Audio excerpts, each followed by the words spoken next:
মাত্র কয়েকটা নিয়ম ফলো করলে এবং ২-১টা প্র্যাকটিস যদি আমি তোমাদেরকে করিয়ে দিই তাহলে কিন্তু তুমিও পেতে পারো আসলে ১০-এ ১০। আসসালামু আলাইকুম সুপ্রিয় শিক্ষার্থীরা, আশা করি ভালো আছো। আজকে আলোচনা করব ইংলিশ ফার্স্ট পেপারের ফ্লো চার্টটা নিয়ে। আর এই ফ্লো চার্টে কিন্তু ১০-এ ১০ পাওয়া খুবই সহজ। এখানে বেশি কিছু না, মাত্র কয়েকটা নিয়ম ফলো করলে এবং ২-১টা প্র্যাকটিস যদি আমি তোমাদেরকে করিয়ে দিই তাহলে কিন্তু তুমিও পেতে পারো আসলে 10-এ 10। এই ফ্লো চার্টটা কিন্তু মুখস্থ করা লাগে না, এটা কিছু টেকনিক ফলো করলে হয়ে যাবে। কিন্তু আমরা অনেকে এই নিয়ম ভুল করার জন্য লিখে অ্যান্সার ঠিকই লিখে কিন্তু নাম্বারটা কম পাই। এটা কিন্তু এইচএসসি যারা 25 সাল তাদের আছে 5 মার্ক, আর যারা 26 সালের এইচএসসি পরীক্ষার্থী তাদের কাছে হলো 10 মার্ক, মানে 5টা অ্যান্সার লিখলেই 10 মার্ক। তো কী কী লিখতে হবে চলো আমরা একে একে নিয়মগুলো বলবো এবং সেগুলোর ব্যাখ্যা আমি তোমাদেরকে দিয়ে দেব এবং হাতে কলমে প্র্যাকটিস করিয়ে দেব, ঠিক আছে? সো আর কথা না বলে আমি শুরু করছি। প্রথমে বলছে এই ফ্লো চার্টটা 1 পেজে লিখতে হবে। এটা কিন্তু অনেকে ভুল করো যে 1 পেজে হাফ লেখো, আরেক পেজে হাফ চলে যাও, দ্বিতীয় পেজে চলে গেলে সে নাম্বার কিন্তু পাবে না, কারণ এর নাম কিন্তু ফ্লো চার্ট। অন্য পেজে চলে গেলে ফ্লোটা কিন্তু থাকবে না, 1 পেজে লিখতে হবে। তারপরে বলছে দেখো গিভেন অ্যান্সারকে অনুসরণ করে লিখতে হবে। মানে কি? মানে হলো এই যে দেখো আমাদের একটা অ্যান্সার দেওয়া থাকে, তোমাদেরকে আমি আরও বাস্তবে দেখাই। এইরকম একটা প্যাসেজ দিয়ে বলা হবে based on your reading of the passage, তোমার প্যাসেজটা পড়ার উপর ভিত্তি করে মেক এ ফ্লো চার্ট, একটা ফ্লো চার্ট তৈরি করো। শোয়িং, এইখান থেকে কিন্তু খেয়াল করতে হবে কী দেখাইতে হবে। Showing the role and activities of Gazipur, গাজীপুরের কী ভূমিকা এবং কর্মকাণ্ড ছিল না, এটা একটা ফ্লো চার্ট তৈরি করতে হবে। Number 1 is done for you, মানে প্রথম একটা অ্যান্সার তোমাদের করে দেওয়া আছে। এই যে প্রথমে একটা অ্যান্সার আমাদের দিয়ে বাকি 5টা গ্যাপ এইভাবে মানে খালি ঘর দেওয়া থাকবে, সেইখানে আমাদের অ্যান্সার লিখতে হবে। তো আমরা এখানে কি বলছিলাম, প্রথম গিভেন অ্যান্সারকে ফলো করতে হবে। মানে কি দেখো এখানে গিভেন অ্যান্সারটা শুরু হয়েছিল ভার্বের সাথে আইএনজি দ্বারা, ঠিক আছে? তারপরে দেখো প্রত্যেকটা অ্যান্সারকে আমি ভার্বের সাথে আইএনজি করে লিখেছি। আমি আসতেছি সবগুলো আরও ব্যাখ্যা দেব। তাহলে দেখো কি বলছি আমরা, কি নিয়মটা কী ছিল, গিভেন অ্যান্সার মানে যে অ্যান্সারটা দেওয়া থাকবে তাকে অনুসরণ করে লিখতে হবে। বাকি 5টা অ্যান্সারই প্রথম অ্যান্সারের অনুরূপ হইতে হবে। তো আমাদের প্রশ্নটা আসে সাধারণত এই 5-6 রকমভাবে। মানে আমাদের প্রথম অ্যান্সার যেটা দেওয়া থাকবে সেটা দেখবো কখনো 2 প্লাস ভার্ব 1 মানে ইনফিনিটিভ দ্বারা শুরু, 2 প্লাস ভার্ব 1 পরে আরও একটা ওয়ার্ড দিয়ে একটা ফ্রেজ দেওয়া থাকবে। তাহলে বাকি আনসারগুলো সব আমি 2 প্লাস ভার্ব 1 দ্বারা শুরু করব, ঠিক আছে? সবগুলো ভার্ব 1 দ্বারা 2 প্লাস ভার্ব 1 দ্বারা শুরু করব। কিন্তু যদি প্রথম অ্যান্সারটা ভার্বের সাথে আইএনজি দ্বারা শুরু হয় তাহলে প্রত্যেকটা অ্যান্সারে আমি ভার্বের সাথে আইএনজি দ্বারা শুরু করেছি। একইভাবে প্রথম যদি আমাদের V2 বা V3 দ্বারা শুরু হয় সবগুলো একইভাবে। যদি ভার্বের সাথে এস বা ইএস দ্বারা শুরু হয়, মাঝে মাঝে দেয় কিন্তু এটা, ঠিক আছে? ভার্বের সাথে এস বা ইএস দ্বারা যদি কোনো অ্যান্সার শুরু হয় বাকিগুলো আমরা একইভাবে লিখব। এবং লাস্টে দেখো লিখেছি এক বা একগুচ্ছ শব্দ। এমনও দেখা গেছে একটা ফ্লো চার্টে জাস্ট একটা নাউন দেওয়া আছে, একটাই ওয়ার্ড, ঠিক আছে? তো তুমি ওইভাবে একটা একটা করে নাউন দিয়ে যাবে। অথবা একগুচ্ছ শব্দ, একগুচ্ছ শব্দ বলতে মানে একটা ফ্রেজ দেওয়া থাকবে।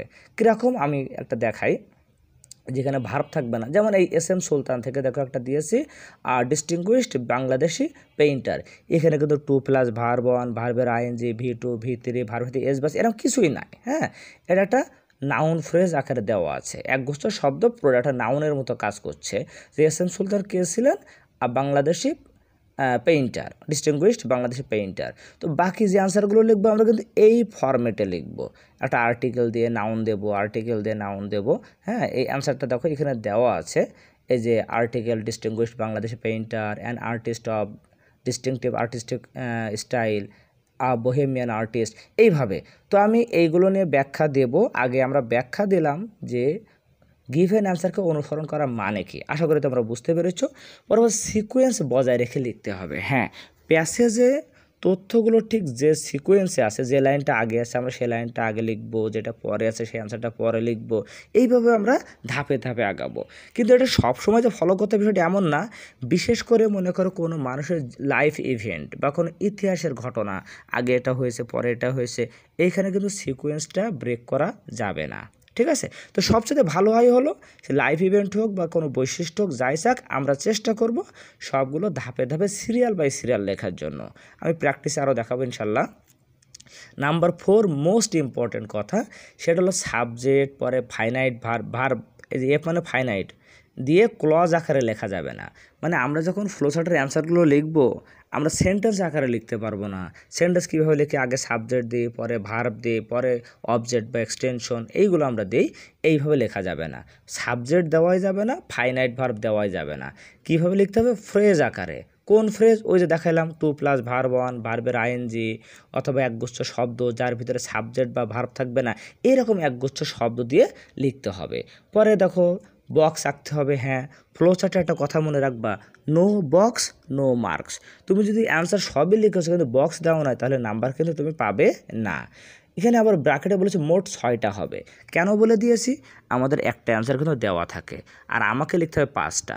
তো যেটা দেওয়া আছে সেটাও কিন্তু আঁকতে হবে এবং পরে তোমার যে নিজের 5টা সেটাও আঁকতে হবে। ওরা হচ্ছে বক্সগুলোর মাঝে অ্যারো চিহ্ন দিতে হবে, তীর চিহ্ন দিতে হবে। এই যে দেখো সবগুলো বক্সের মাঝে আমি তীর চিহ্ন দিয়ে দিয়েছি। ওকে, তারপরে আবার আসি, নাম্বারিং করতে হবে। হ্যাঁ, নাম্বারিং করতে হবে। নাম্বারিং করতে হবে মানে দেখো প্রথম অ্যান্সারটাই 1 দেওয়া থাকে এবং প্রশ্নেই কিন্তু 2, 3, 4 এইভাবে দেওয়া থাকে।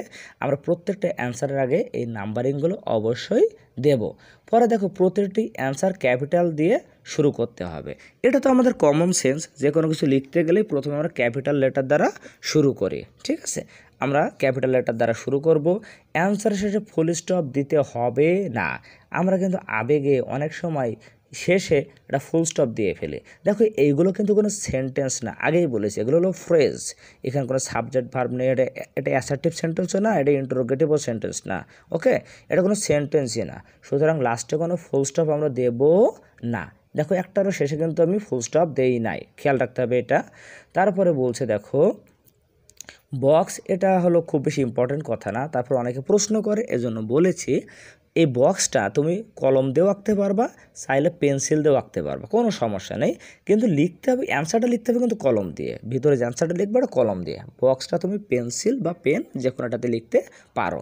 পরে আরেকটা বেশ ইম্পর্টেন্ট কথা বলেছি, বক্স লেফট টু রাইট অর্থাৎ টপ টু বটম লেখা যাবে বা আঁকা যাবে। এর মানে কি, দেখো এখানে বক্সগুলো কিন্তু আমি প্রথমে একটা অ্যান্সার, তার নিচে একটা, নিচে একটা, এটা হলো টপ টু বটম, মানে উপর থেকে নিচ বরাবর লিখেছি আমি, এখানে দেখিয়েছি। আবার আমি চাইলে এ দেখো লেফট টু রাইট এইভাবে আমি লিখতে পারবো। আমি একদম লাস্ট পেজে দেখা যাচ্ছে তোমাদের একই প্যাসেজের অ্যান্সার দেখো আমি 2ভাবে লিখেছি। এই যে লেফট টু রাইট, তুমি এইভাবে বাম থেকে ডান পাশেও লিখতে পারো, আবার উপর থেকে একের পর এক নিচ। আমি এখানে অবশ্য অ্যারো চিহ্নগুলো দিতে একটু ভুলে গেছি, বাট তোমরা কিন্তু ভুলবে না, তোমরা ভুললে কিন্তু নাম্বার পাবে না। আমি দেইনি, আমার কিন্তু নাম্বারের কোনো টেনশন নাই। ঠিক আছে, তাই আমরা এই টপ টু বটম আমরা দিয়ে দেবো। ওকে, তো আমরা যে কোনো একটা ফলো করতে পারবো। তো এই ছিল আমাদের মোটামুটি 10-11টা নিয়ম, এইগুলো একটু ফলো করবা তোমরা। এবার আমি চলে যাব রিয়েল টেস্ট, এখানে হাতে কলমে দেখিয়ে দেবো কিভাবে লিখতে হবে। তো দেখো আমরা কয়েকটা ফরম্যাট দেখলাম, আমাদের ফ্লোচার্ট সাধারণত এই কয়েকটা ফরম্যাটের ভিতরেই আসে। তুমি প্র্যাকটিস করে দেখো তোমার বই থেকে। তো দেখো এখানে আমি প্রথমে একটা দেখাচ্ছি গাজী পীর। আমাদের যে কোনো ফ্লোচার্ট করার সময় তুমি উপরে লাইনটা খেয়াল করবা যে আমাদের কী দেখাইতে বলছে। এই যে শোয়িং, এখানে সাধারণত শোয়িং বা হাইলাইটিং এই কথাগুলো উল্লেখ থাকে। শোয়িং বা হাইলাইটিংয়ের পরে আমার কী দেখাইতে বলছে, দ্য রোল, ভূমিকা অ্যান্ড অ্যাক্টিভিটিস, কর্মকাণ্ড অফ গাজী পীর। গাজী পীরের কী কী ভূমিকা ছিল এবং কী কী কর্মকাণ্ড করেছে সেইটা নিয়ে ফ্লোচার্ট। ঠিক আছে, তো দেখো আমি এখানে অলরেডি অনেকগুলো দাগ দিয়েছি আগে থেকেই, যে তার কী কী কর্মকাণ্ড ছিল, যে স্প্রেড ইসলাম, ইসলাম প্রচার করেছেন। তারপরে সাপোজলি কাম ডেঞ্জারাস অ্যানিমেলস, বিভিন্ন হিংস্র প্রাণীকে শান্ত করতে পারতো, তাদেরকে বশে আনতে পারতো, কুমিরের সাথে লড়াই করেছিল। হ্যাঁ, এবং সকল শিকারী প্রাণীদেরকে একটা নির্দিষ্ট সীমার ভিতরে রেখেছিল, গ্রামবাসীকে বনের নিকটে বসবাস করার উপযোগী করেছিল এবং তাদের জমি চাষ করতে সাহায্য করেছিল। এই সবই কিন্তু তার কাজ। তুমি যখন পড়বে প্যাসেজ তখন কিন্তু তুমি এই কাজগুলো খুঁজে পাবে, আমি আগে থেকে খুঁজে রেখেছি। এখন দেখো খুব খেয়াল করে শোনো, এখন সেটা হলো, এখন আমাদের গিভেন অ্যান্সার দেওয়া আছে মেকিং ডেঞ্জারাস অ্যানিমেলস ডোসাইল, মানে অ্যান্সারটা দেখো এইখান থেকে দেওয়া আছে। হ্যাঁ, যে মেক দেম ডোসাইল এই আছে না। এখন দেখো অ্যান্সারটা দেওয়া আছে আইনজি আকারে, তাহলে আমি বাকি দেখো ফট ছিল, এই ফটের সাথে আইনজি যোগ করেছি, ফাইটিং। তারপরে এখানে দেখো এইখানে এই যে কেপ্ট উইদিন বাউন্ডস, এই যে সকল শিকারী পশুকে কোথায় রেখেছিল, একটা নির্দিষ্ট গণ্ডির ভিতরে রাখছিল। হ্যাঁ, কেপ্ট এর সাথে আইন যোগ করলাম কিপিং, ঠিক আছে। তারপর enabled villagers to live close to the forest, এনাবেলের সাথে আইনজি যোগ করে কি হলো এনাবেলিং। এইভাবে সবগুলো আমরা আইনজি যোগ করে দিয়েছি। কিন্তু আমাদের প্রথম অ্যান্সারটা যদি টু মেক এইভাবে থাকতো, মানে মেকিং না, যদি টু মেক থাকতো তাহলে কিন্তু আমরা সবগুলো টু প্লাস ভার্ব অন দিতাম। কীভাবে, যেখানে ফাইটিং না দেখিয়ে দিতাম টু ফাইট, কিপিং না দেখিয়ে দিতাম টু কিপ, এনাবেলিং না দেখে টু এনাবেল, এইভাবে স্প্রেডিং ইসলাম না দেখি টু স্প্রেড ইসলাম। মানে প্রথম অ্যান্সারটা ঠিক যেভাবে দেওয়া থাকবে প্রত্যেকটা ভার্ব ঠিক একইভাবে চেঞ্জ হয়ে যাবে। আশা করি বুঝেছ। আমরা আরেকটা ফ্লোচার্টে চলে যাই, এটা হলো এস এম সুলতান নিয়ে। এখানে তোকে কি বলেছে, মেক আ ফ্লো চার্ট, একটা ফ্লো চার্ট তৈরি করো শোয়িংয়ের উপর কী চেয়েছে, the information about S M Sultan, S M Sultan সম্পর্কে তথ্য, কী তথ্য, অ্যাজ অ্যান আর্টিস্ট। হ্যাঁ, সে যে একটা শিল্পী ছিল এই হিসেবে তার বেশ কিছু তথ্য আমাদেরকে তুলে ধরতে হবে। তো এইখানে যথারীতি আমাদের একটা অ্যান্সার দেওয়া ছিল, কী দেওয়া ছিল, আর ডিস্টিংগুইশড বাংলাদেশি পেইন্টার। এই দেখো, আর ডিস্টিংগুইশড বাংলাদেশি পেইন্টার। এখন এইখানে কিন্তু কোনো ভার্ব নেই, টু প্লাস ভার্ব ওয়ান, ভার্বের আইএনজি, V2 V3 কিছুই নাই।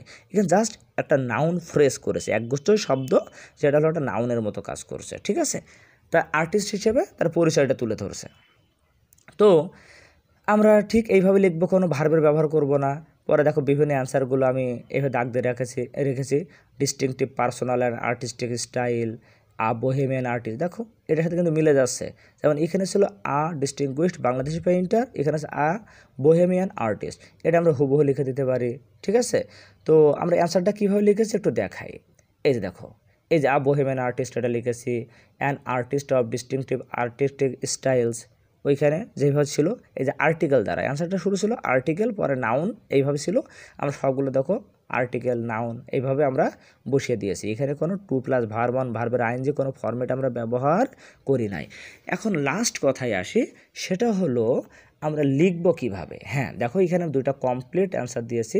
অ্যান্সার লেখার সময় আমরা লিখবো answer to the question number 2, সেটা লেখার পরে এই কথাটা লিখবো, আ ফ্লো চার্ট। এবার এটা কিন্তু প্রশ্নে থাকে, showing the information about S M Sultan as an artist, এই কথাটা ছিল না, এইটুকু লিখে পরে লিখবো ইজ গিভেন বিলো, মানে যেটা শো করতে বলছে ওইটা লিখে ইজ গিভেন বিলো। আমি আরেকটু দেখাই, দেখো শোয়িং থেকে খেয়াল করবো, showing the information about S M Sultan as an artist, এইটি দেখো, showing the information about S M Sultan as an artist, এটা লিখে কি ইজ গিভেন বিলো, আর আগে লিখবো আ ফ্লো চার্ট। তাহলে আ ফ্লো চার্ট পরে শোয়িং থেকে শেষ পর্যন্ত লিখে ইজ গিভেন বিলো। এবার দেখো আমি অ্যান্সারটা লেফট টু রাইট লিখেছি, আবার একই অ্যান্সার আমি টপ টু বটম লিখেছি। আবারও বলি, এখানে কিন্তু আমি এই অ্যারো চিহ্নগুলো দিতে ভুলে গেছি, এটা আমি পরীক্ষা লিখলে আমি কিন্তু নাম্বার কম পাইতাম। ঠিক আছে, তো যাই হোক, ভাগ্য ভালো আমি স্টুডেন্ট না। তো আমরা এই দুইটাভাবে লিখতে পারবো। তো আশা করি ফ্লোচার্ট সম্পর্কে তোমরা বিস্তারিত ধারণা পেয়েছো, আর এই নিয়মগুলো একটু ফলো করার চেষ্টা করবা।